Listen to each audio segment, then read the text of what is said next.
Setting the right price for your product or service can be a challenging task, but it's also one of the most important decisions a business can make.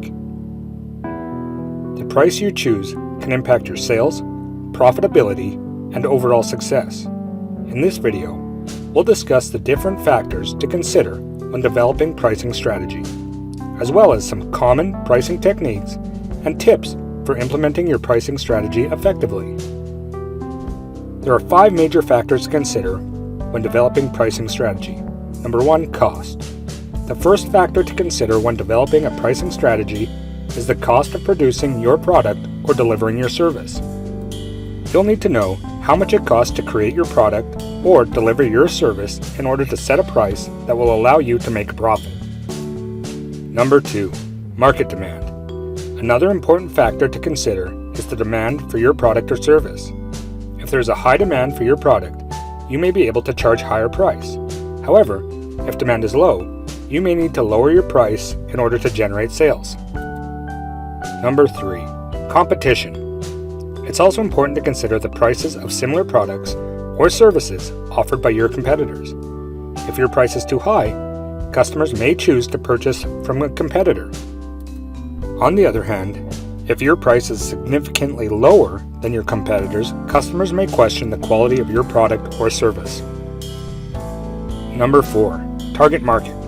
The target market for your product or service will also impact your pricing strategy. For example, if your target market is high-income consumers, you may be able to charge a higher price. However, if your target market is price-sensitive, you may need to lower your price in order to compete. Number 5, follow 4 common pricing techniques. 1, cost-plus pricing. This technique involves setting the price of your product or service based on the cost of production plus markup to cover overhead and generate a profit. 2, competitive pricing. This technique involves setting your price based on the prices of your competitors. This can help you stay competitive in the market, but it's important to also consider your own cost structure and target market when setting your price. 3, value-based pricing. This technique involves setting the price of your product or service based on the perceived value it offers to the customer.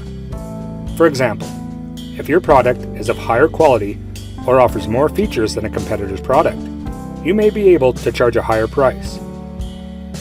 And 4, psychological pricing. This technique involves using pricing strategies that appeal to the psychological biases of the consumers. For example, using odd-numbered prices or prices ending in 99 can make the product seem like a better value.